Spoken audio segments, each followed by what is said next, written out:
Hello, everyone. I hope that my screen is coming up properly for all of you. But welcome to this session of the 24-hour celebration of the environmental rule of law.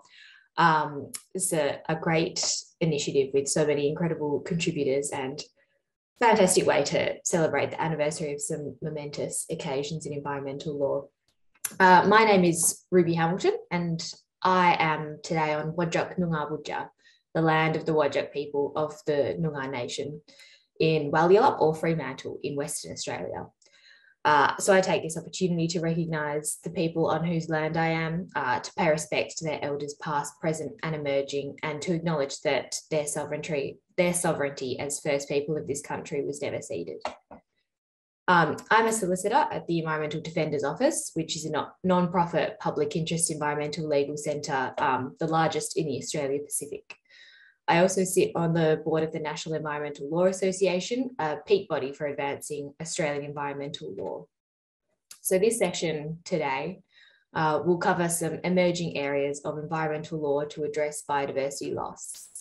We know that biodiversity is declining faster than at any other point in human history, and most of our legal systems have not only failed to remedy this, but are effectively contributing to ongoing degradation. So the intersection of pressures from climate change and modern developed economies places our planet's biodiversity in crisis and challenges our international legal community to respond. So at this anniversary, it's fitting that we look ahead to where the environmental rule of law can continue to evolve and develop to meet modern challenges or old challenges that have been still left unsolved for many years. Our speakers in this session have some compelling perspectives to share on the problems we face and some fresh ideas for how we might address those problems. We'll hear first from Dr. Michelle Lim and then from Professor Robert Cunningham, with an opportunity for questions following each of their presentations. We will then move to a panel section and we encourage questions and discussion. Questions can be submitted through the Zoom chat, and we would love to see some interesting conversations sparked by this topic. So turning now straight away to our first presenter, Dr. Michelle Lim is a senior lecturer at Macquarie University Law School Centre for Environmental Law. Her interdisciplinary scholarship occurs intersection between biodiversity conservation and sustainable livelihoods. She's also Deputy Chair of the Biodiversity Law Specialist Group of the Iucn World Commission on Environmental Law and a Fellow of the Global Assessment of the Intergovernmental Science Policy Platform on Biodiversity Ecosystem Services. Michelle is speaking to us today on the environmental rule of law, a new hope for the global diversity framework. Over to you, Michelle.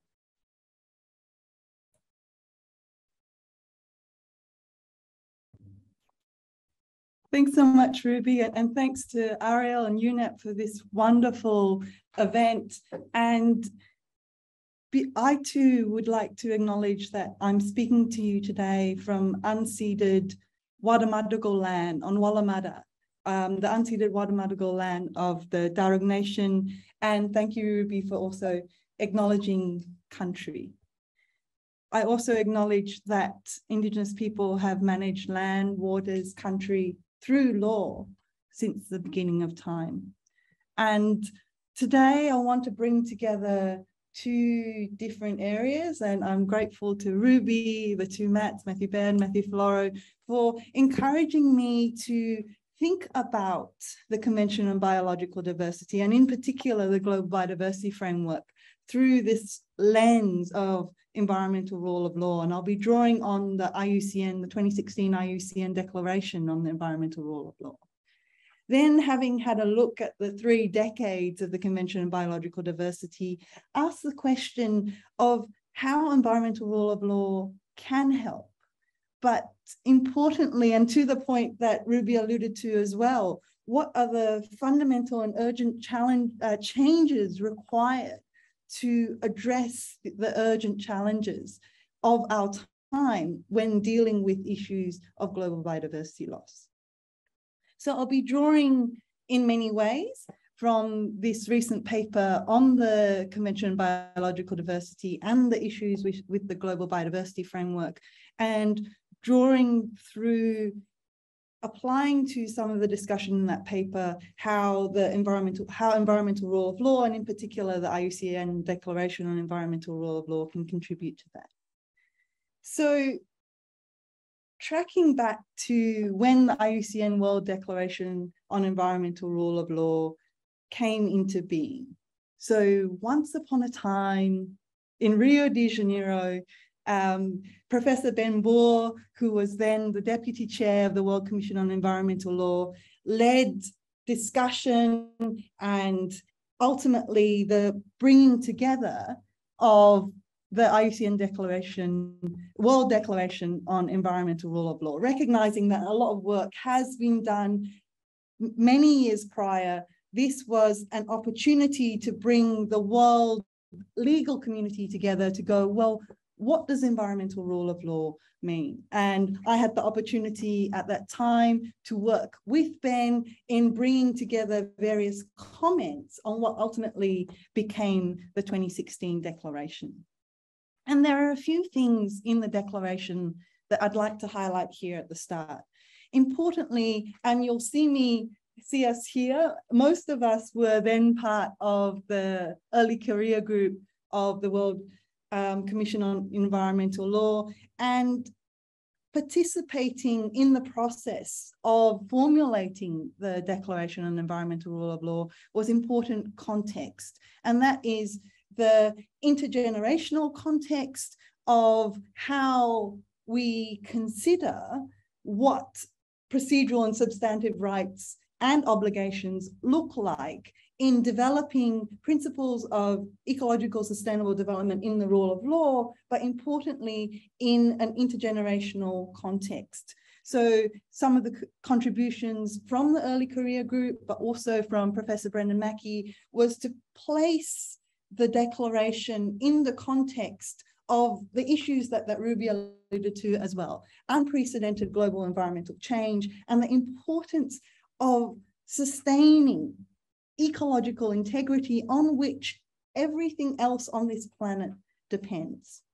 And another key contribution of the declaration is in bringing all these scholars, judges, there were judges from all over the world at Rio at the same time, as well as part of the development of the Global Judicial Institute of the Environment, as part of bringing all these practitioners, lawyers, scholars together, was to facilitate, and you can see on the screen here, the preamble to the declaration, progressive development of what existing law is, and to in many ways consider what existing principles are, but what they need to be for the world we'd actually want to live in.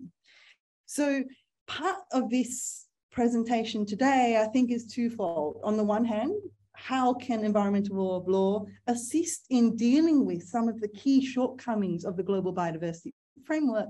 But on the other hand, by demonstrating that environmental rule of law doesn't come from nowhere, by demonstrating the links with the existing conventions, here specifically with the Convention on Biological Diversity, demonstrating that a lot of the principles within the World Declaration on Environmental Rule of Law perhaps represent, if not crystallized, but emerging customary law. And of course, being a declaration, there are caveats within the declaration itself saying it's not a binding document, et cetera, et cetera. But by bringing all this discussion together, being able to push the needle, to push things forward in terms of where principles can be, where they need to be in terms of thinking about the law. So with that context in mind, let's move now to a very quick overview of the Convention on Biological Diversity. So once upon a time, again in Rio, but once upon a time, like a long, much longer ago, a time in Rio, 1992. And no, I won't pretend that I was at this Rio conference either. I was 8 years old, I was in primary school. But again, Rio being the site of important developments in international environmental law. As you well know, it wasn't just the Convention on Biological Diversity that was negotiated there, also the UNFCCC, and also the United Nations Convention to Combat Desertification. So these range of conventions being concluded in Rio, including the Convention on Biological Diversity. Coming into force in 1993, it currently has almost universal membership. Almost all the countries in the world have signed up for the Convention on Biological Diversity. Why do I say almost? Who is a significant global power who's not a party to this convention? Many of you know the answer to that question. Yes, it's that same country that likes to be involved and doesn't sign up to a lot of conventions. Many of you know the answer to that question. We'll come back to that in a little bit. But first, to what the CBD signifies. In many ways, conceptually, it's pushing international environmental law into a space that previous biodiversity-related multilateral environmental agreements weren't. It provides this holistic global solution to deal with conservation, sustainable use, drawing and building on existing conventions. Unlike previous conventions, it takes an ecosystem approach, not just a species-based approach. It deals with biodiversity from the level of genes all the way up to ecosystems. And so the conceptual starting point of the CBD is very significant.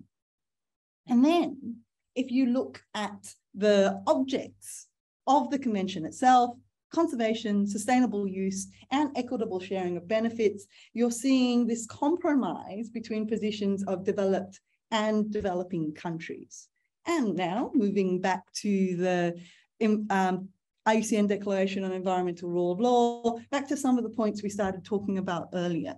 Recognizing, as we said earlier, that there's this unprecedented planetary scale change, the context in which the CBD has to consider as well. But importantly, in the Iucn World Declaration, you're seeing further recognition and emphasis on how humans and nature need to be considered together, and further recognition of the close relationship between human well-being and the environment, and in particular, biodiversity. So coming back to the Convention on Biological Diversity, as many of you know, its provisions itself, a range of very good measures to deal with unprecedented global biodiversity loss.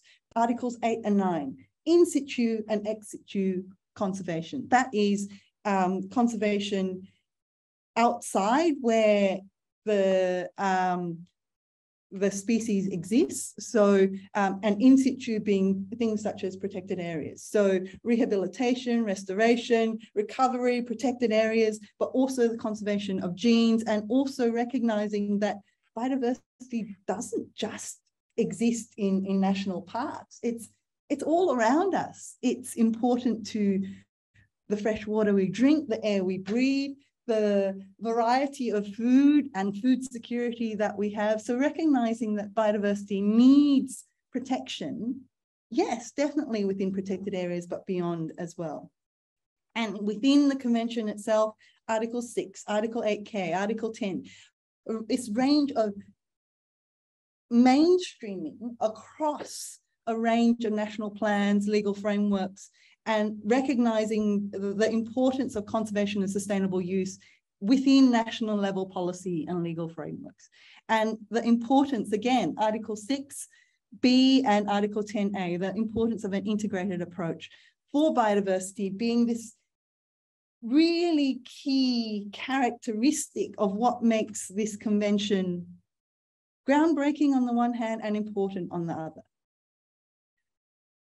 But, and this is a really big qualification, there are within the convention itself, despite conceptually being such a progressive and such a wonderful instrument, Article 3 goes back to emphasizing the importance of sovereignties, essentially saying that states have the sovereign right to do what they like. And of course, states do. Sovereignty is definitely important, but the right to exploit their own resources subject to their own environmental policies. The emphasis in the preamble, again, of the sovereign rights over biological resources.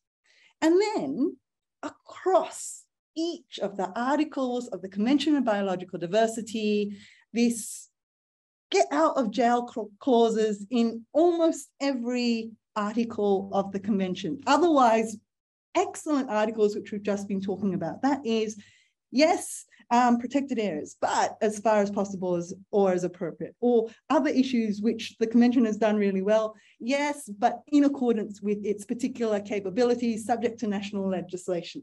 This sort of text is all the way through every single article of the convention. So as a result, the only binding or unqualified article of the convention is self-reporting. It's not called National Biodiversity Strategies and Action Plans in the convention text itself, but ultimately that's what it's evolved into, that states need to develop their own reports on the state of biodiversity within each country. So many of you will be familiar, and we'll talk about the Aichi targets in a little bit, but one of the key successes, perhaps the only success, well, that's probably taking it a bit too far, but one of the key successes of the Aichi targets is that the many states for the first time were starting to submit national biodiversity strategies and action plans. So even with that being one of the strongest, most legally binding components of the convention, it did take all the resources of the 10 years of Aichi to get many countries to actually start submitting national biodiversity strategies and action plans. So this begs the question, right? Perhaps all those qualifications in otherwise excellent content of the convention, does this reflect the true intention of the parties? And I really enjoy this paper by Carl Raustiala, writing in 1997, but I think really nailing some of the issues which continue to plague the convention 30 years on. In the 1997 paper, he writes about how the US continues to be a non-signatory to the convention, didn't sign the Convention on Biological Diversity because George Bush Sr. thought that the convention clearly threatened American jobs and the IP and environmental provisions were contrary to America's pharmaceutical interests. For me, this isn't the most important finding of this paper. Rather, it's what the UK's position was. So the John Major administration at the time, yes, happily signed up to the Convention on Biological Diversity because it's seen as an attractive, easily implemented green gesture. And yes, in many ways, all those get out of jail clauses across a range of provisions around the Convention on Biological Diversity mean that it's something that states can feel like they've signed up to this main convention, but what does it really compel any countries to do? And again, this is going back to a 2011 paper by Stuart Harrop and Diana Pritchard. This was coming out of the newly minted Aichi targets. But what they articulate then and remains a challenge now is that the end result of multiple caveats and escape clauses of the convention is a framework document where countries agree only that biodiversity conservation is an issue that requires some form of global response. So in the last 20 years of this 30-year convention, there's been this shift to a target-based approach, which in many ways reflects this governing through goals that we see globally. SDGs, for example, Paris Agreement, another example. So the target-based approach, starting in 2000, there was a target for 2010, and part of the limitations of the 2010 target was how broadly it was conceived. I'm trying to remember the text, but it was something along the lines of, by 2010, we will significantly reduce the limits of biodiversity. Sorry, significantly reduce the extent to which biodiversity is in decline, something really broad like that. So as you can imagine, they spent most of the years leading up to the 2010 target trying to work out what exactly does this target mean. But when it came to the Aichi targets, very much learning the lessons of the 2010 biodiversity target and going, okay, let's have quite clear and targeted targets for what it is we hope to achieve. And the Aichi targets in themselves, very sensible targets based on what was known about biodiversity and how to stem its decline at the time, dealing with the range of issues across the objectives of the convention. Again, conservation, sustainable use, and equitable sharing of benefits. So Aichi targets, their term ended in 2020, and as we've highlighted some of the things that Aichi targets did well. It meant that one of the targets was to get states to submit their national biodiversity strategies and action plans. Did really well in that sense. That's about the only thing that the Aichi target, only one of the Aichi targets that were met. Things such, another one that was probably close to being met was the Declaration of Protected Areas, but as we know, having paper parks or declared protected areas in themselves are not enough unless they're actually doing something. So the range of other targets mostly were not met. And this was highlighted in a range of different reports, including in the IPBES Global Assessment. So we come to where we are now, post-2020 targets, like the Aichi targets at the time, the post-2020 targets have been formulated, and there's a draft. In some ways, I always joke that, it's a good thing that they're called post-2020 targets because they were supposed to be concluded in 2020, and we're now in 2022, hoping that by the end of this year, we will actually get these post-2020 targets. What they've done well, it's been formulated well in terms of it's drawn very much on the IPBES Global Assessment in terms of the key drivers of biodiversity loss, all formulated as part of targets of the post-2020 framework. So that being direct use of species, overexploitation, invasive species, climate change, and also pollution. Things such, some of the indirect drivers identified by the IPBES Global Assessment also in there when it comes to subsidies. Indigenous peoples and local communities, Target 21 have done, Indigenous peoples and local communities themselves, done a really good job of ensuring that Target 21 emphasizes that there needs to be proper processes, that the people who have been stewards of the land since the beginning of time are properly included as part of these processes. Then you have likely heard on the news of the post-2020 framework being referred to as a Paris Agreement for biodiversity. So for example, the Guardian UK talks about a Paris-type plan. Then you've got the Australian Guardian, again, Nature's Paris Moment, and the ABC, the Paris Agreement for Nature. In Singapore Press, this, again, the words such as an agreement, characterizing this as being similar to the Paris Agreement for biodiversity. And then again, this is a UK article, again, seemingly recognizing that the limitations of the post-2020 framework, highlighting that you see the term UN Agreement for Biodiversity and slightly qualified language in terms of a Paris-style UN agreement.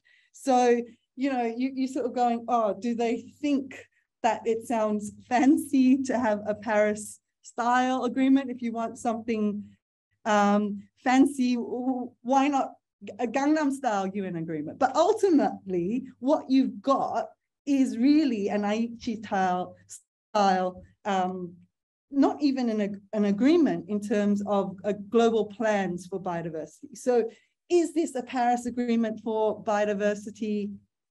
No, it's not. Many of you will be familiar with the excellent paper by Daniel Badansky, who highlights, I think it was 10 characteristics of the Paris Agreement. This includes ratcheting up, this combined hybrid binding, non-binding component of states bound to pledge what they're going to be doing for biodiversity, as well as the, I suppose you would call them name and shame components of the Paris Agreement, and the architecture for revealing what states are doing, and a further component of Paris that you're not seeing in the post-2020 framework is that it's this 5-year process where states submit some increasingly ambitious targets of what they're going to be doing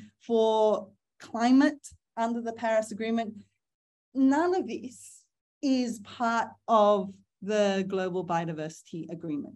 Similarly, the different roads taken to Paris and Kunming, where we expect the post-2020 framework to be concluded, but at this point, it's not even clear where the when and where the final GBF will be concluded.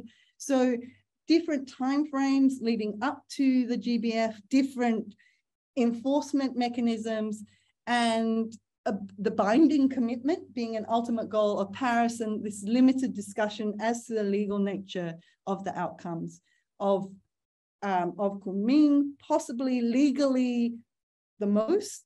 At the moment, it's on track to say that the most it will be legally is in terms of a COP decision. So this begs the question of, can environmental rule of law help in all of this? And these are all the principles that were set out in the Iucn Declaration on Environmental Rule of Law. I won't go through all of them, but you can see how many of them are really, really helpful. I'll start with the first one, and I really like the framing here, because the first principle of environmental rule of law switches the worldview when it comes to thinking about nature. Yes, we see rights of nature being in the second principle, but the first principle is ultimately not so much about rights of humans, but more this stewardship, relationality, what obligations humans have to protect nature. And again, you're seeing that in a legal sense, legal obligations being a key limitation of the Global Biodiversity Framework. Now, moving quickly to, and you'll see, yes, the things we're familiar with, right? Indubio pro natura, intergenerational equity, all really important as part of the key principles. But other things that I'd like to emphasize now are participation. So you're seeing how gender equality being a key principle, again, that's coming, and I'll come to that in a little bit, how that's coming through strongly in the Global Biodiversity Framework, as is the participation of a range of different groups, Principle 10, Principle 11. But what I'd really like to see in the Global Biodiversity Framework is taking through this principle of progression. And from memory, it was Professor Christina Voigt, who was one of the key architects of including this idea of progression. And you can, see that coming in from the climate change sphere here, progression, when it comes to significantly better pledges, better action legally for environmental issues, but here we need it so desperately when it comes to biodiversity. So means of implementation, again, one of the key limitations of the Global Biodiversity Framework. I'm talking a bit about the important work that the Secretariat has done in terms of its package deal when it comes to the global biodiversity framework, but other things that are potentially helpful from the World Declaration on Environmental Rule of Law are its emphasis on the means of implementation. But ultimately, as Ruby highlighted at the start, there's this immediate and fundamental need to avoid the sixth mass extinction. That if there's global assessment found that if we do not act now and in radically different ways, we risk losing 1 million species. That's not individuals, but 1 million types of animals, plants, lichen, fungi, etc., and many within our lifetimes, within the next 40 years. So it's really important that across all areas of law, and here we're talking about the international space in terms of the Convention of Biological Diversity, but across all areas of law, that we act now and act in really action-based ways, in meaningful ways to address the unprecedented global biodiversity loss. So when it comes to global biodiversity framework, there's this need to move beyond platitudes, the history of the convention, to recognize that humans and nature are intrinsically interconnected, to elevate Indigenous peoples and local communities and their Indigenous law, Indigenous governance systems. We have spoken already about how the convention itself recognizes the importance of integration and mainstreaming. Also, an important development in the global biodiversity framework discussions is the links to subnational areas, subnational governments, and this being particularly important in how we conceptualize international law, given that states are no longer, if they ever were, the only international actors. So recognizing the need for integrated legal and policy approaches, and how law needs to regulate across a range of different actors. And to trace responsibility across our hyperconnected world. So the effective use of targets within MEAs, learning from Aichi, effective use of targets can enhance the credibility of agreements. Again, effective goal setting, well-defined priorities, which the GBF does have, can be helpful in galvanizing attention. But what's really needed here is much more in terms of the accountability mechanisms and a built-in reporting process. We were very lucky here at the Centre of Environmental Law to last year host Elizabeth Mrema, who is, of course, the Executive Secretary of the Convention on Biological Diversity. And there are developments within the GBF which are useful. This idea that the GBF will be adopted as a package deal. So you're seeing the Gender Action Plan, which I alluded to earlier, but importantly, issues around monitoring, accountability, capacity building, resource mobilization. And this is, I think, a very helpful development that national biodiversity strategies and action plans are the focus, given that, you know, it's probably the only really binding component of the convention. However, development, adoption, and implementation, this coming out of the Kunming agreement, there really needs to be force put behind this wording around the importance of implementation. And further, coming back to Harrop and Pritchard, 2011, coming back to the discussion of, at the time, the Aichi targets, again, a really good set of targets. I'm fearful that unless drastic change occurs in the negotiation of the global biodiversity framework in the next few months leading up to hopefully a concluded global biodiversity framework, that as with the Aichi targets, failure may result not from the technical issues relating to target setting, but from the unwillingness of the CBD's member states to back the targets with obligations. And so my message to anyone involved in negotiating the final global biodiversity framework, but also in its implementation at the national and subnational level, my message is this: your planet needs you. Thank you.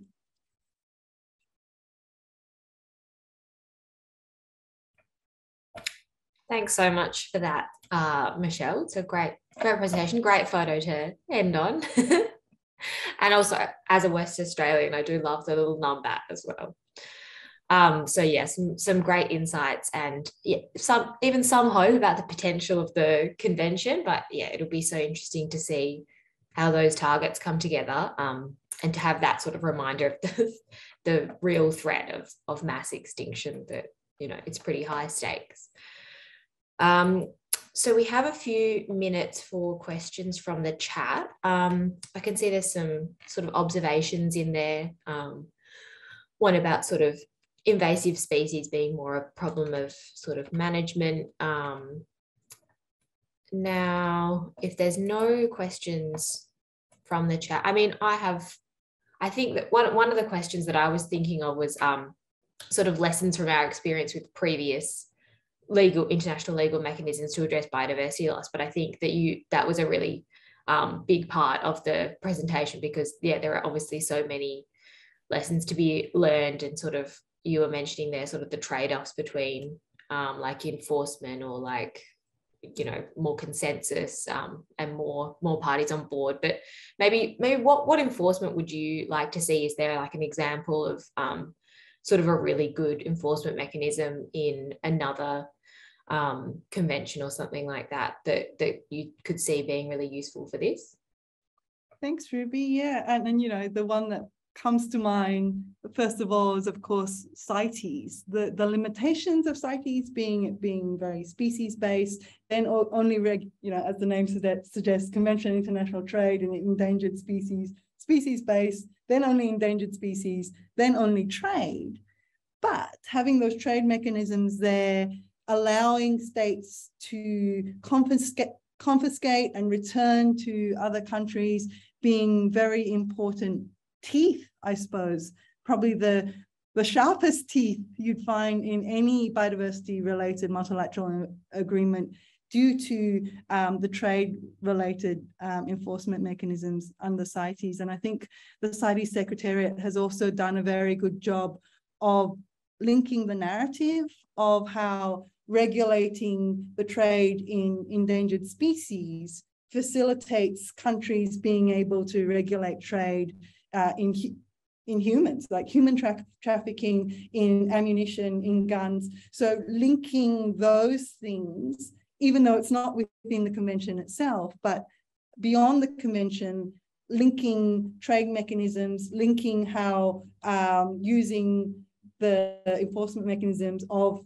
particular countries, that's facilitated countries having the motivation to perhaps act on endangered species as well. So yes, it's that compare and contrast, right? Where you've got one convention being very specific in what it does, having related enforcement mechanisms to allow that to occur, but then not taking the holistic approach to, and in many ways easier to regulate when a holistic approach is really needed, but it requires addressing entrenched interests, and in a much more fundamental way than just regulating the trade in particular species or in particular objects. It's much more difficult to deal with the bigger drivers of global biodiversity loss, and changing the status quo and entrenched interests, which impact how all of us live our lives ultimately. Yeah, thanks for that, Michelle. That's really interesting. I've been alerted by that there is a question and answer function as well. So there's a few in there. so how can soft law at the global level be turned into binding commitments, which I think is kind of what you've just touched on, and does that sort of target-based approach still have too many loopholes? Is there something that in this 2020 post-2020 global biodiversity framework sort of provide a remedy for all of those loopholes at all? So yeah, I think it still needs to be,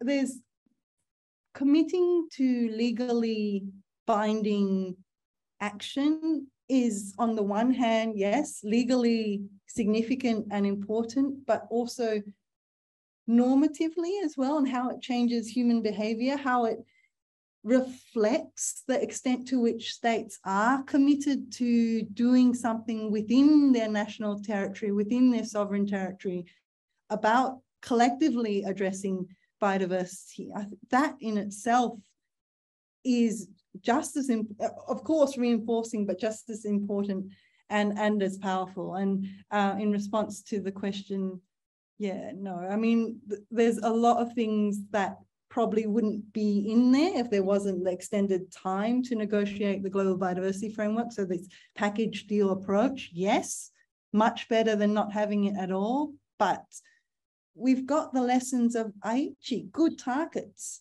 but they need to have this level of legal commitment and political commitment and legal teeth. Great. All right. Thank you so much, Michelle. So turning now to our second presenter, Professor Robert Cunningham is Dean and Head of Curtin Law School, a barrister at Murray Chambers and Fellow of the Australian Academy of Law.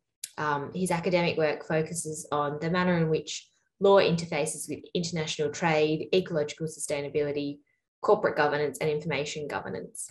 Professor Cunningham maintains teaching commitments in corporate law and corporate governance at Curtin Law School, international commercial law and World Trade Organization law at Ghent University Law School in Belgium, as well as information environmentalism at select universities. So Professor Cunningham will speak to us today about information environmentalism. It's a bit of a tongue twister with the vowels, but thanks very much, Robert, and any questions, pop them in the chat or the Q&A and we'll see if we can get to them. Thank you so much, Ruby, for that warm introduction, and also to the National Environmental Law Association for putting this on, and also really enjoyed Michelle's presentation. So thank you, Michelle. Nagala karich nunga mort kan karik nijibuja, nagani karich nunga kabli burn courier. I too, like Ruby, are on Whadjuk people's land of the Noongar Nation, and of course, I did my best to acknowledge country in Noongar language, and I did that for a few reasons. I think in many ways the biodiversity of language reflects, in some respect, the angle that I'm seeking to take today in terms of information environmentalism. And Ruby's right, it is a tongue twister, but hopefully by the end of this session, you'll have some inkling about what information environmentalism is.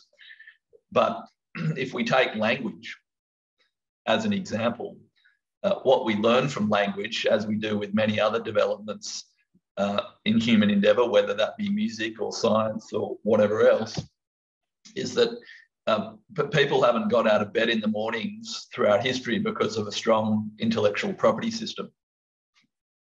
They haven't created language or music or science because of a strong intellectual property system.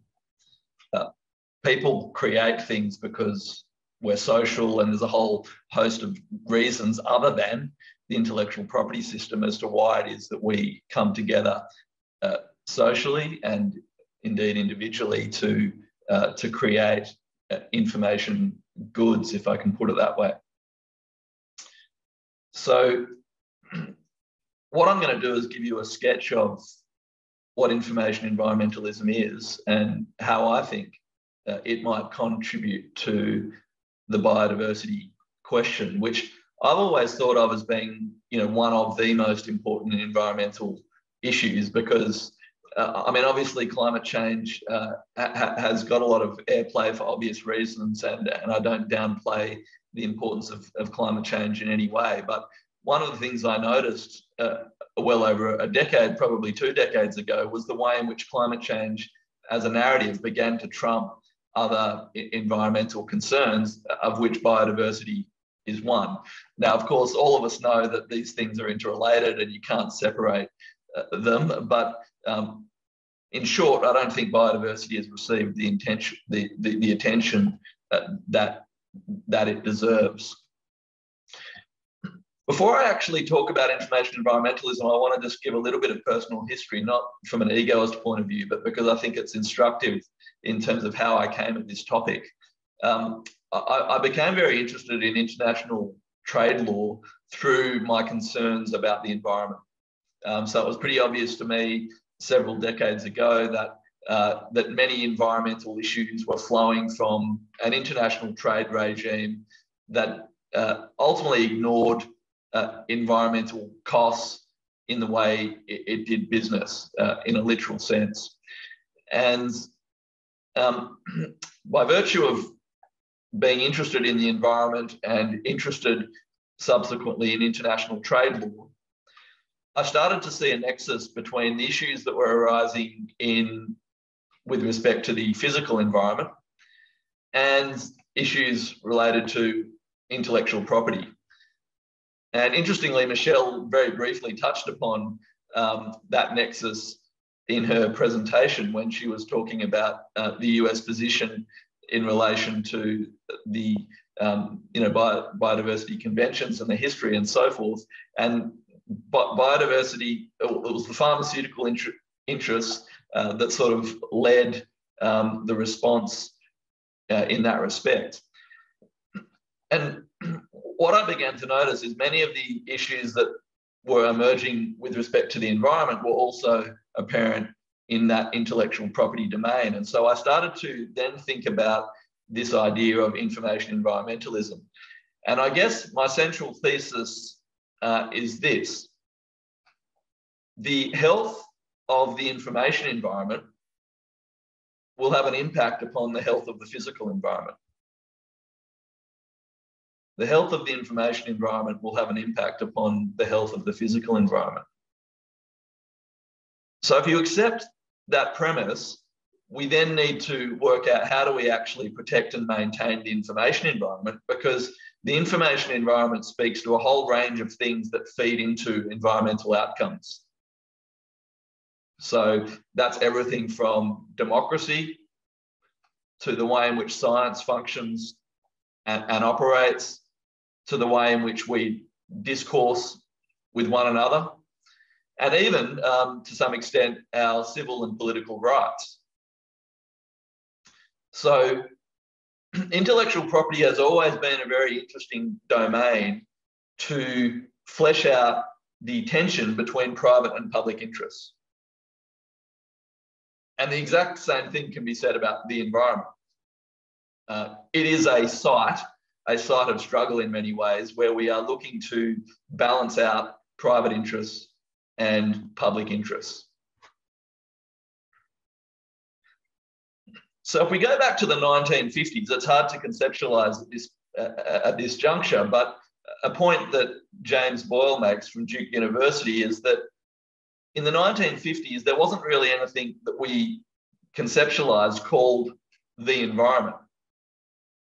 And of course, reference to our Indigenous brothers and sisters earlier today reminds us that there's nothing new about caring for country and about taking into account your surroundings and looking after those surroundings.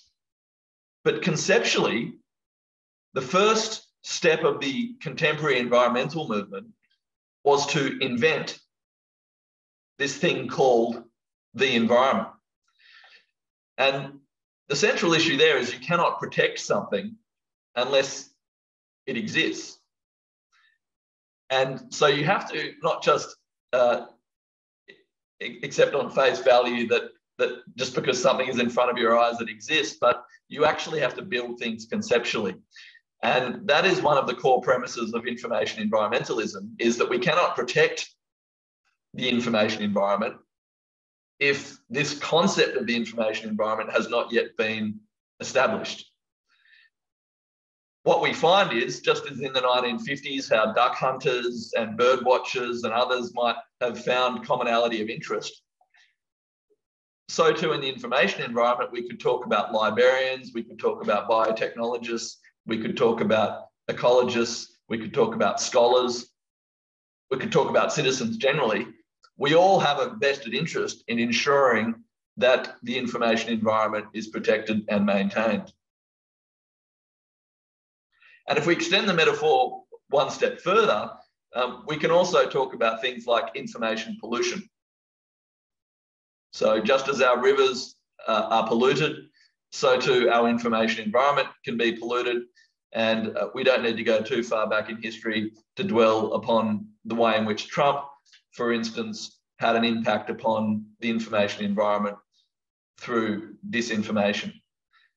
But we could also talk about information pollution through the lens of privacy violation. And whether we're talking about disinformation or privacy violation, these are a type of information pollution because they are essentially the effect of what economists would call negative externalities on the information environment. So it really is no different to the factory dumping toxins into the river. We also have, big tech and other, big capital polluting the information environment for their own personal gain. So what to do? Well, what did the contemporary environmental movement do? And when I say contemporary environmental movement, I'm talking about from the 1950s or 60s onwards, where we started to see the development of environmental law in its present form. Obviously behind the creation of that environmental law was a political, but also an academic and theoretical movement looking at what were the causes of environmental destruction. And of course, that's a very complicated picture, but in my work, what I seek to do is to break it down into 4 analytical frameworks. So I'm going to briefly touch upon these 4 analytical frameworks and introduce a big idea in relation to each analytical framework, and then perhaps open it up for discussion or further deliberation. So these are, in a sense, exemplars of theoretical frameworks that provided the underpinnings for the contemporary environmental movement. The first analytical framework is that of welfare economics. And many of you will be familiar with welfare economics inadvertently, at least by reference to the phrase I used before, negative externalities. In a sense, welfare economics is looking at the costs and benefits associated with economic activity. And what we find in any analysis is that often the economic system will be very good at registering benefits, but it won't be so good at registering costs. And that's because of negative externalities. That's because the economic system outsources, and essentially what we see is a dynamic where benefits are privatized and the costs are socialized. And the most obvious way in which costs are socialized is by environmental destruction, because we all have a vested interest in the integrity of our environment. And if that is being destroyed or otherwise disrupted, then that is an ultimate public cost that each and every one of us wears. The second analytical framework is that of the commons. And if we go back throughout history, depending on how you conceptualize the commons, at one point, everything was in the commons, arguably.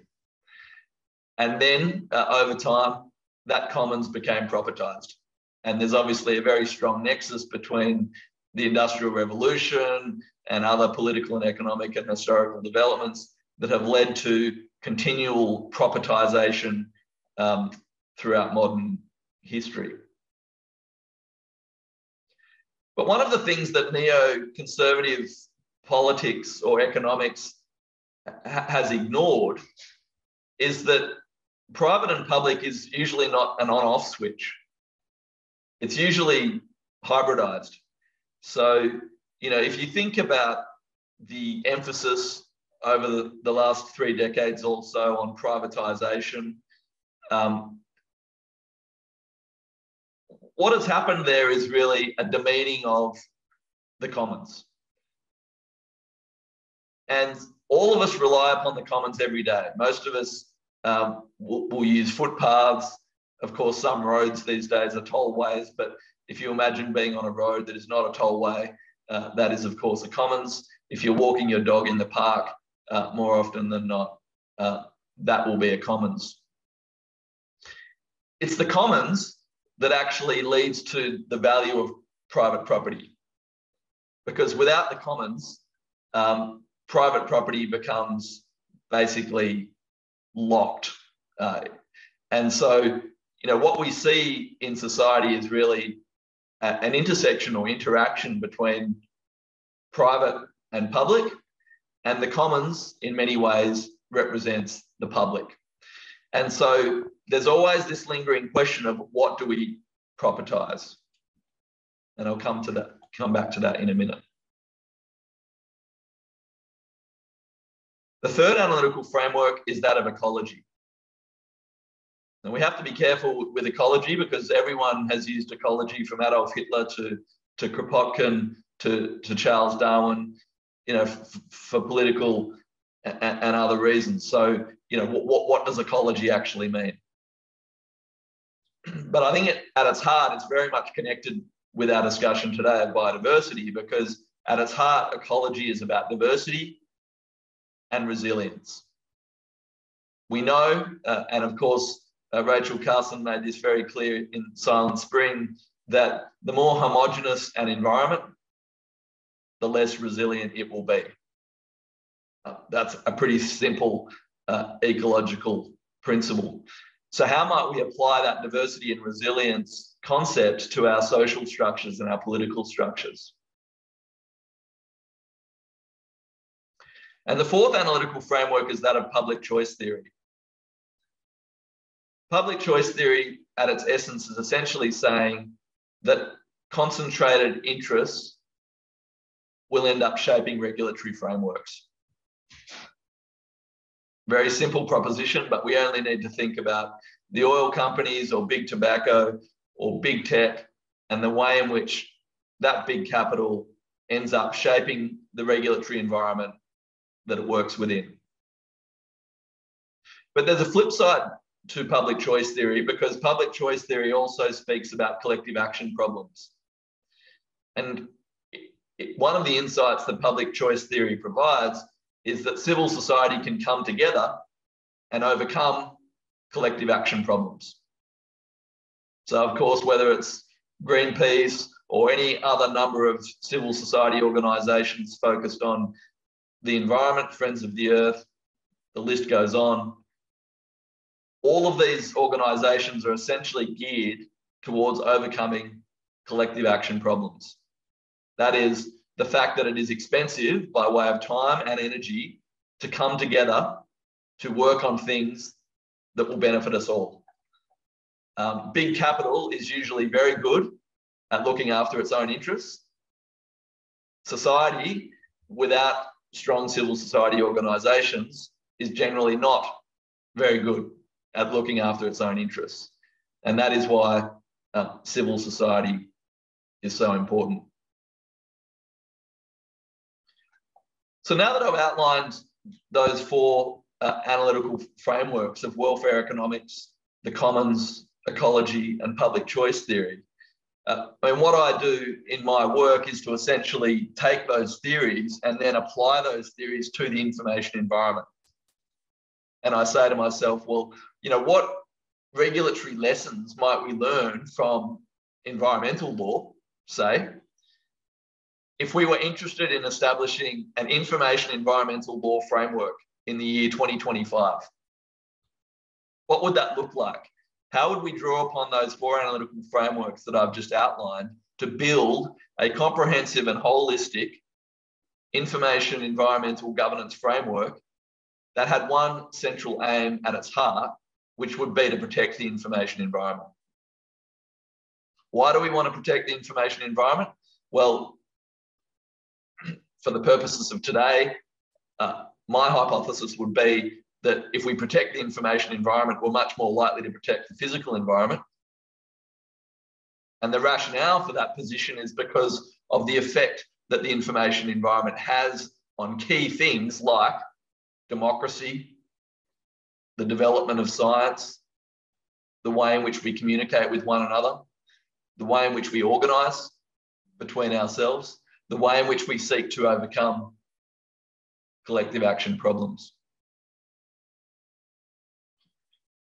So when we are devising an intellectual property system, for example, the benefits that flow to big pharma in relation to many of the vaccines, for example, that many of us have had the benefit of over the last few years, those benefits are very well articulated in the system. What's not so well articulated are the costs.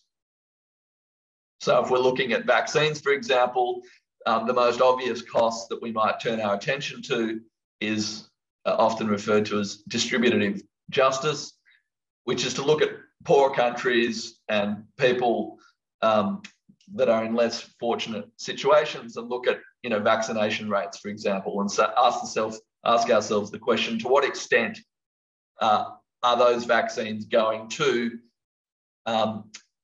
countries outside the wealthier Western developed countries? That distributive justice is part of the cost-benefit analysis that we would need to engage with if we were to build a holistic information environmental governance framework. When it comes to the commons, a big idea is that we need to understand that this intersection between private and public has to be mediated by a nuanced approach rather than thinking about an on-off switch. A lot of things are in the commons that we don't realise. I mentioned language before. Language is part of the commons. Many of us have used Mozilla Firefox as an internet browser, or indeed Wikipedia, which is built upon the legal instrument of the general public licence. And what that general public licence does is it essentially ensures that certain things are made available to the public but can never be owned by one individual, whether that be a person or a company. And so we have inbuilt mechanisms through Mozilla Firefox, through Wikipedia, through the general public licence, which are about ensuring that certain things remain in the commons. That's what the whole open source movement is all about. Also, when you go to the supermarket, imagine a situation where, in order to determine the price of every product that you wanted to buy in the supermarket, you had to pay someone in order to determine what the price was. Not only would that be an absurd world to live in, it would be incredibly frustrating. The reason I take that example is because price, like language, is something that sits in the commons. And none of us would accept the idea that a company might come along and buy out the English language or any other number of languages that exist around the world and say, we now own this language and you have to pay us a license fee in order to speak that language. None of us would accept that. Yet, as we move deeper into the digital environment, those sorts of things become possible. And if we don't have a conceptual framework to protect the commons, then it will be destroyed in the same way that our physical environment is often destroyed. The big idea from ecology is that we need to start thinking about information national parks. We actually need to start thinking about, if we were to design information national parks like we have designed national parks throughout the world, what things would we put in that information national park? Would we throw all languages in there? What else might we put into that information national park that might assist us in doing things like protecting biodiversity? Might there be situations where certain information is captured by corporations, but the state might use compulsory licenses to leverage back that information because the information would be for the benefit of others, and therefore that information would be placed in an information national park where everyone could use that information, but no one could own it. And the big idea flowing from public choice theory is what I call the separation of economic power doctrine. And today we're talking about the rule of law, and the rule of law is often associated with the idea that everyone is equal before the law. But it's actually a much more nuanced concept than that. It includes that, of course, but it's much more than that. And one of the things that the rule of law is, it's about checks and balances on the use of power.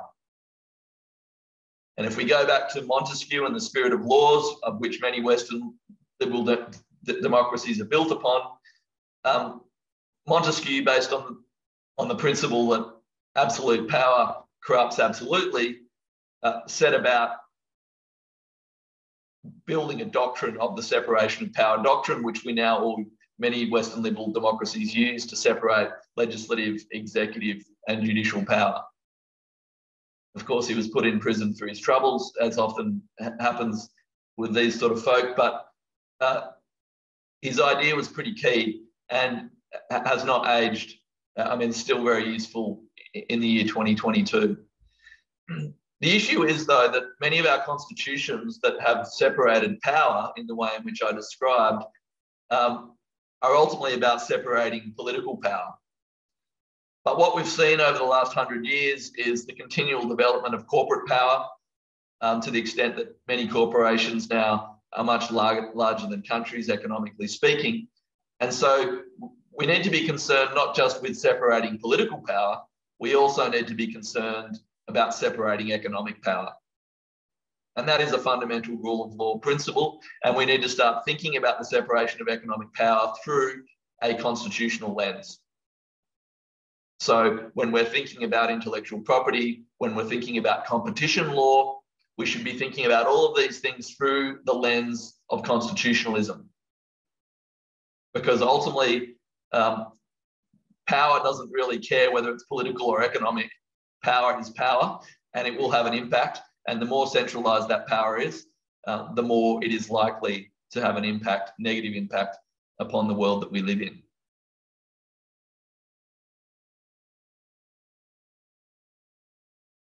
So there's much more that I could say, but I think what I'm going to do is draw a line in the sand there and just give you a quick summary of what I've sought to do.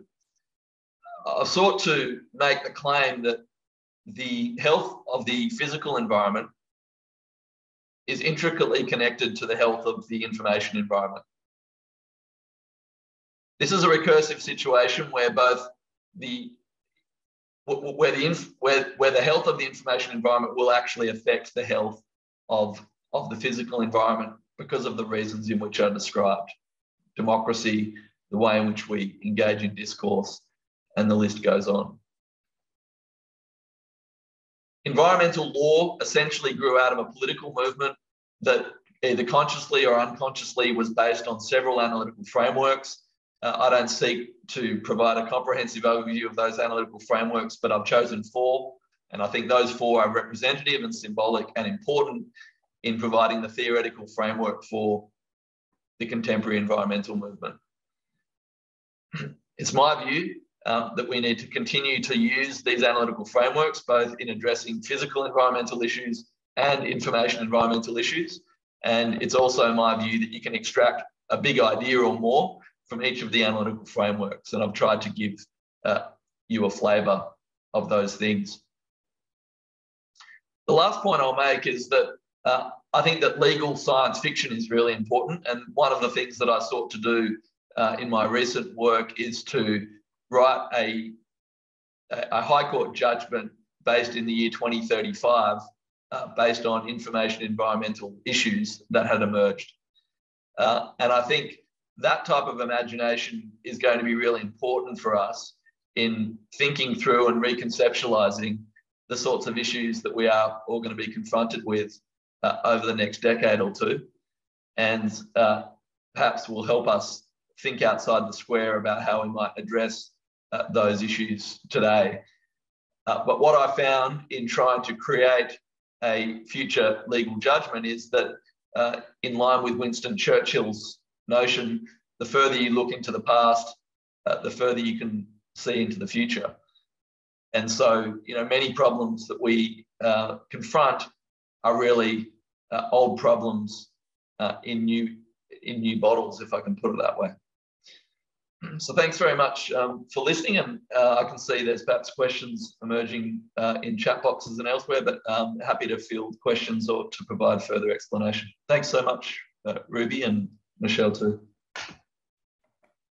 That's great. Thanks, Robert. A really interesting presentation, and yeah, definitely a fresh sort of perspective on these sorts of like environmental issues. It's like really bringing home the fact that, like, environment and biodiversity isn't something like out there. Like, it's not that environment and biodiversity are the outside and the other stuff is inside. But what we do in, boardrooms, offices, supermarkets, Zooms, our homes, is all part of the environment and all of that sort of interconnectedness. And yeah, it's a really interesting question about how to sort of internalize those externalities in that interconnected perspective. And so I think part of what you were saying is that those sort of checks and balances is the way of doing that. And you talked about how government action sort of is one example of that, and in the sort of national parks idea.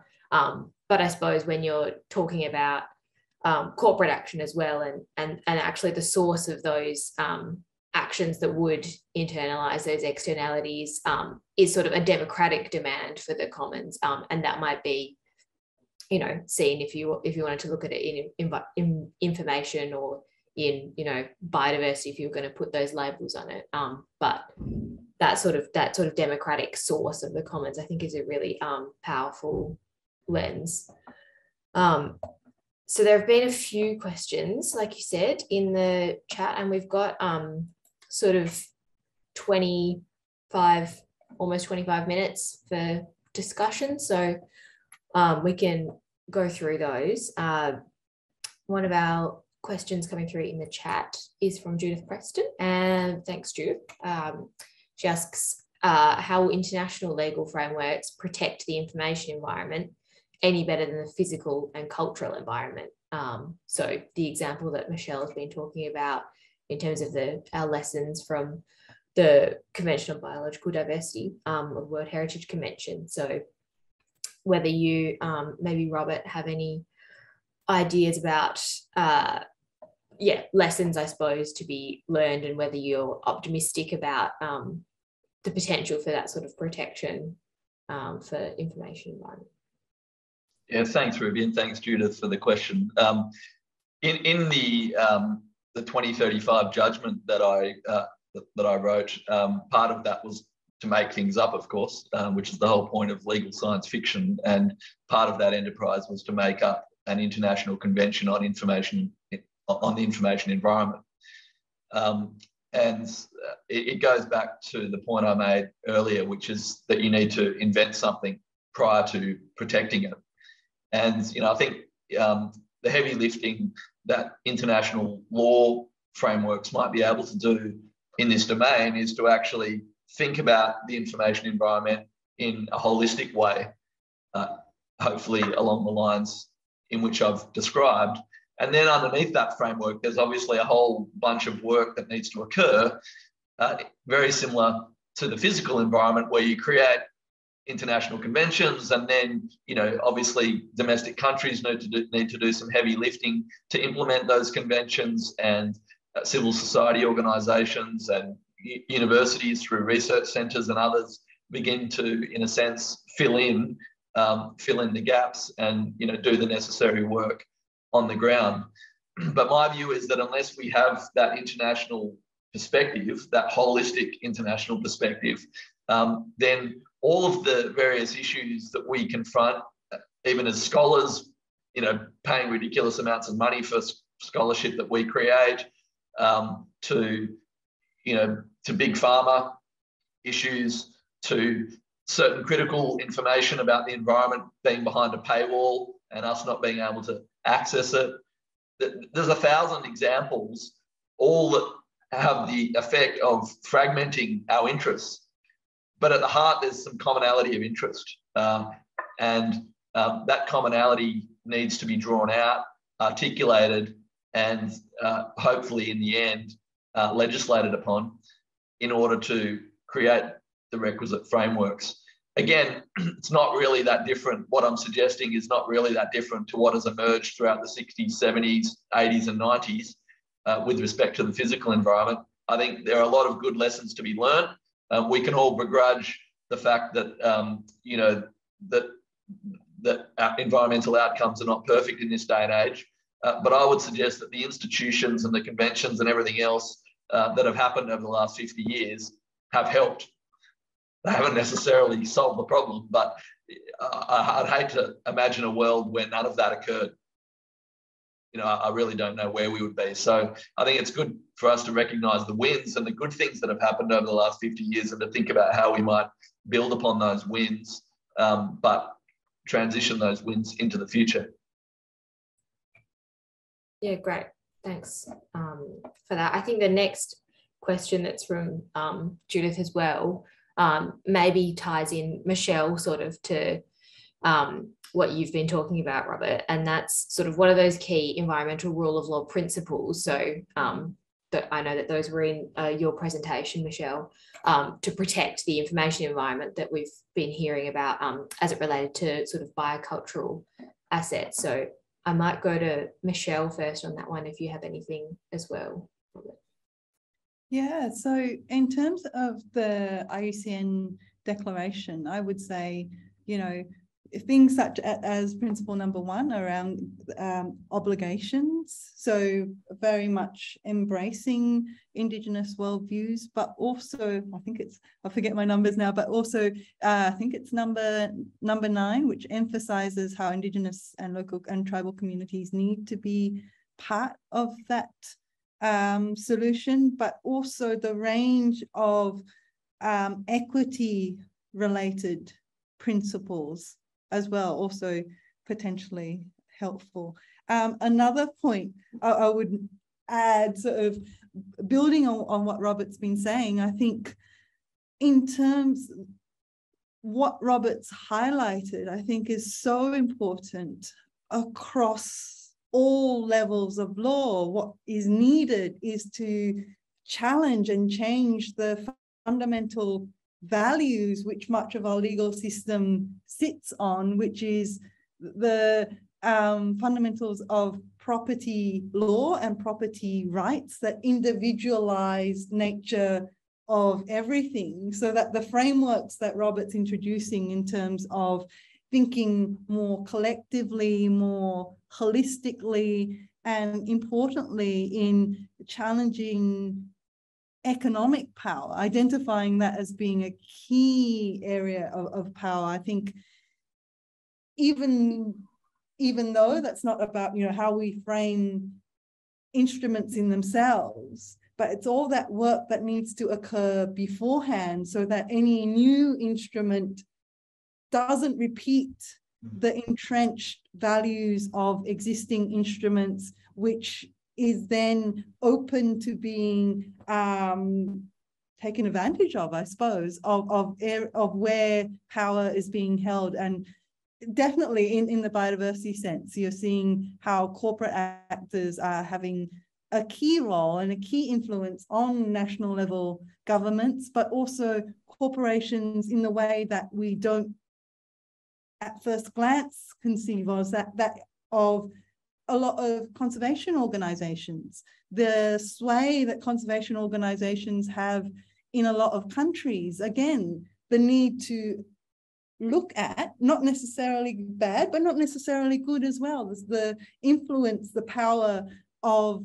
particular body subjects of law, thinking about that interaction as well. And I think why what Robert's talking about is so helpful. It's about going, let's have the frameworks you've highlighted. Let's draw back to how that asks us not to immediately just tinker with what we've already have, but having that fundamental discussion about what are the underlying values that we need to come through, whether it be in international instruments or national level and subnational laws as well. Thanks, Michelle. Do you have anything to add to that question, Robert? I think Michelle did a wonderful job, so Great. So the next one we have is from Peter King, her sort of a climate change perspective. In the climate change arena, there's now a lot of emphasis on just transition. In other environmental areas, there's discussion about inequities. In legal challenges, how is the issue of equity being extended to the rights of nature itself as one of those environmental rule of law principles? Perhaps is New Zealand showing the way forward in respect to rivers as living things with their own rights under law? And how does inherent information of ecological systems get protection under law? I'm happy to have a go at this. Thank you for the question, Peter, and for recounting it, Ruby. There's lots of ways in which we could come at this question, but along the way I referred to distributive justice, which is essentially this idea of inequities and making sure that whatever solutions we come up with in the future do take into account the distribution of justice between various parts of society. In my work, I talk about information commons rights. So, in the same way that we might want the EDO to speak on behalf of the physical environment, do we need other civil society organisations to speak on behalf of the information commons? It's pretty easy to draw out the links from Christopher Stone's classic work on should trees have standing, but also looking at, from a more judicial point of view at the public trust doctrine, which asks the question, to what extent do governments have a duty to protect the public interest? And of course, we saw this type of dynamic playing out recently in the federal court, albeit the decision was overturned in relation to the youth who were seeking to enforce a duty, which I thought was, fascinating on lots of ways. But from a theoretical point of view, the public trust doctrine provides a really rich domain in order to flesh out the question, Peter, that you've put here to the panel. So I think giving things rights, whether that be the physical environment like rivers or the information commons, is a critical dimension of that. And that's why I use the Information National Park as a metaphor, because in order to establish something like that, you would need to create civil society organisations and other groupings that would speak on behalf of that. And it would then open up discussions about the delineation between private and public, because the intellectual property system is all about, well, if you go back to the 1500s, the intellectual property system has always been about balancing private and public interests. And even when you read Trips and other doctrines today, it makes that explicit point that we are trying to balance out private and public interests. But because of corporate interests, the system generally becomes geared towards protecting private interests, and it doesn't really pay much homage to public interests. So how do we actually shift the dial on that and because corporate interests will always speak for themselves. So they will walk into a forest and say, well, we should own the DNA of, the scientific information associated with that plant. And the intellectual property system will say, no, that's a discovery. It's not an invention. And then, science will come along and tweak it and through biotechnology. And then they say, oh, look, we have invented something now. It has been created by us. So corporate interests will always have a way of sort of privatizing things in their interest. But until we set up those institutional frameworks to protect the public interest, then private interests will trump every time. So it's about setting up the frameworks. And I think taking a rights-based approach is not the only way. But, you know, most of the time people that say rights don't matter are coming from a place of privilege. And, you know, that's why rights don't. It's like a rich person saying money doesn't matter. Well, it matters when you don't have any. And the same goes with rights.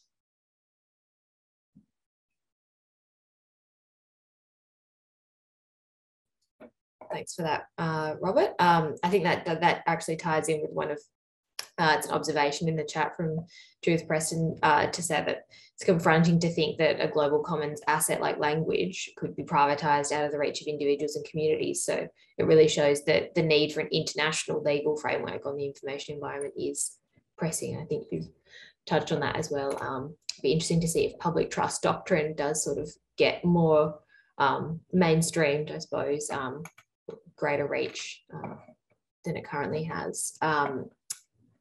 I think there's some questions in the Q&A. Ruby, can I just make a very quick point just on that? Yeah. Just I guess to place my comments in context about language being privatised, because you know, under the current structure of the intellectual property system, I don't think it would be possible to privatise the English language. That was sort of an alarmist metaphor to get you thinking. But my point is that a lot of what goes on in the digital domain happens through software, and software is often privatised. And so if we conceptualise software as being code, which is essentially language, my point is that the deeper we move into the digital world, the easier it becomes to privatise language. Now, I'm not talking there about, you know, the English language or whatever, but the point holds, which is that once you move into a world where language is privatised, that is a pretty radical shift from the history of civilization we've experienced so far. So I just wanted to put a bit of nuance on that, but really appreciated Judith's perspective.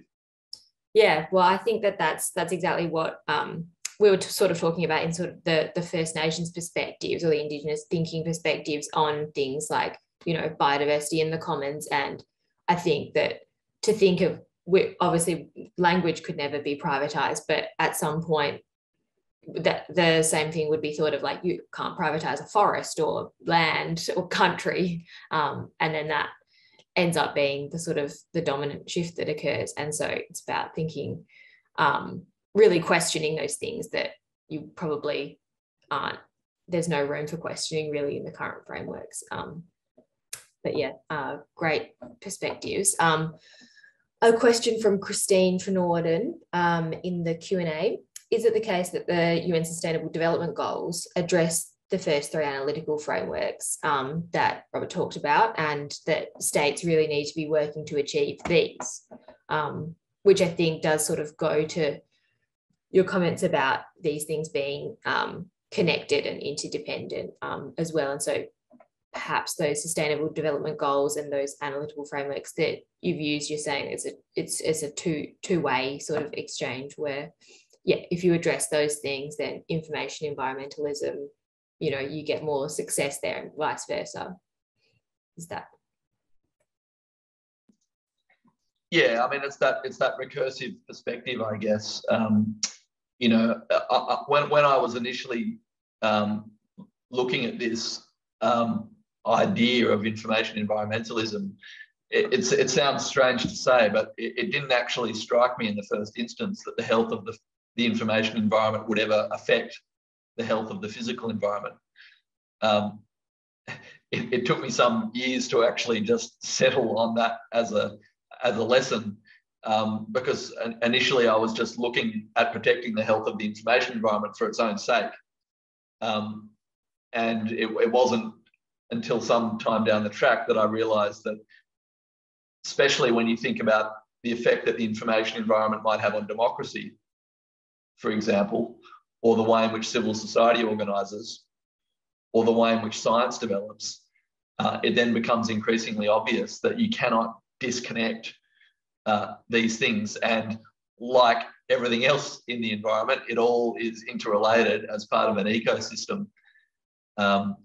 And, you know, I think that's why I guess the framework perspective is one that I push, because it's not about providing all of the answers. It's about providing the right questions. And then others can come in to start answering those questions and doing the work in order to, as I say, fill in the gaps. So it's not a fix-all, but I do think that that's what we are lacking, is that framework perspective. And you know, I mean, for all of the sins of environmental regulation and governance, it has done a reasonable job of providing those framework perspectives. And I think that's partly because, you know, if we go back to 1969 and we actually saw the planet, you know, from space, I think that actually became a bit of a push for the contemporary environmental movement, because you see this blue precious ball floating through space and you go, we've got to look after this thing. Now, of course, you know, Indigenous First Nations people have been doing that since time immemorial, but, you know, it was almost like an awakening post-industrial revolution of, oh, this is a precious ball floating through space. We better look after this one. Yeah. Michelle, I see your hand. Just to make a comment in terms of the SDGs, I would say, I think it's an example of how they don't give effect to all the principles that Robert has been talking about, because what you have is these 17 goals, seemingly holistic, but in their own individual silos, reflecting the existing architecture of multilateral environmental agreements, but at the same time showing the blinkers when it comes to who needs to be governed, who needs to be regulated, that is corporations not being directly addressed by the Sustainable Development Goals. There's also in the SDGs, the target when it comes to growth, and it's a target of sustained and sustainable growth. The and sustainable was an add-on later on. It was intended that that target was sustained growth. So in that sense, not looking at the fundamental issues that need to be addressed to achieve sustainability, and also in terms of the principle of ecology as well that Robert talked about. Ecology being, you know, the feedbacks that occur across our ecological but also social systems. And then you've got the SDGs, which has one goal for water if it's on land, like fresh water, one goal for water in the oceans, another goal for climate, the Convention on Biological, none of the biodiversity related conventions included in the SDGs themselves, the lack of connection across environment and human equity. So I think it's the SDGs, to my mind, are an example of perhaps attempting, maybe even pretending to go against the status quo, but in many ways providing a vessel through which the status quo can continue. That's great. Thanks for that, Michelle. I think we have a couple of sort of comments as well in the chat and the Q&A. From David Lloyd, the information environment relies on truth, otherwise it can't function. So that's most fundamental, which is why the law is so important. And that includes the law of the land. And one example, even like ESG ratings that government funds might use, but are hidden behind a paywall. And there's a lack of transparency, that relying on truth. And whether there's sort of a need for legislation to protect the information environment in Australia is, I think, something that Robert has touched upon. And one other question that's from Gabriela Kamara. Technical and technological information is key for effective global environmental governance. Is there a possibility of making universal access to technical and technological information on environmental governance? So a sort of a right to information type of thing, if either of you have any perspectives on that. Yeah, thank you for those observations and questions. I mean, one thing I would say about intellectual property, for instance, is that when you look at the definition of what is intellectual property, the definitions usually list all of the different types of intellectual property. So it's a little bit circular. But the definition of intellectual property is copyrights, patents, design, know-how, trademarks, etc. There's no reason why we can't establish what are called sui generis or one-of-a-kind intellectual property rights. We could do that in relation to traditional knowledge for First Nations people. So we could throw a whole bunch of knowledge of traditional of First Nations people into an intellectual property right called traditional knowledge, or whatever we want to call it. And we could create any number of other intellectual property rights because they are just an invention of the state to provide those rights. So when you sort of move down from the framework point of view to looking at on the ground, well, what are these?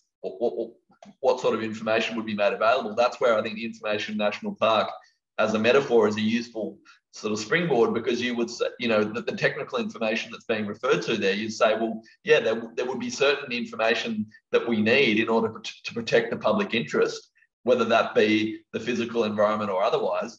And so we need to place those things into an Information National Park or equivalent. When it comes to the truth, I often, when we were moving through the Trump era, I often made the point that we need a truthiness index. So every night in the news, rather than the ASX index being founded, you would have a truthiness index, and you would make a determination as to whether truth has gone up or down that day, depending on what might have happened. And although that was sort of a tongue-in-cheek idea, I do actually think that the concept of protecting truth is part of the notion of protecting the information environment. Because if you don't have truth, if you don't have facts, then what have you got? I think, again, thinking about ways in which we can actually make that distinction about what is a fact, and seeking to protect and harness those facts and make sure that facts do stay in the public domain as opposed to moving to the private domain is very important. And particularly with big tech and artificial intelligence and algorithms, these are things now that are creating their own facts. So if those things are privatized, then everything that flows from those things are privatized. So truth can well become privatized through the present trajectory that we're on, because the entities that are creating the truth are private entities, and they don't necessarily have the public interest at the forefront of their mind. Thanks, Robert. Do you have anything to add to that question, Michelle? No. Okay, great. Well, we can wrap up there, I think, because we're nearing the end of the allotted time. So I just want to say thank you again to our speakers today, to Professor Robert Cunningham and Dr. Michelle Lim. Some really interesting contributions, and I'm sure there'll be a lot of ideas that people can take away from that and sort of think about them when they reflect on the environmental rule of law and the way that could be applied to sort of biodiversity loss and sort of the challenges and the opportunities that are sort of emerging. But that's the end of this session. I also want to thank our hosts, Asian Research Institute for Environmental Law and the Iucn Environment Programme, and all of the sponsors and those organisations involved in the 24-hour celebration of the environmental rule of law. So stick around for the next session, which I think is starting soon, on public interest litigation. But apart from that, thanks everyone for joining. Thanks for your questions, and thanks again to our presenters and hosts.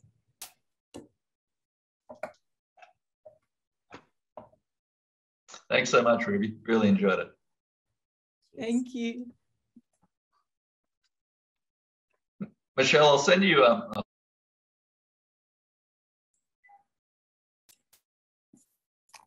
Thank you very much for that fantastic panel, Ruby, and Michelle and Robert.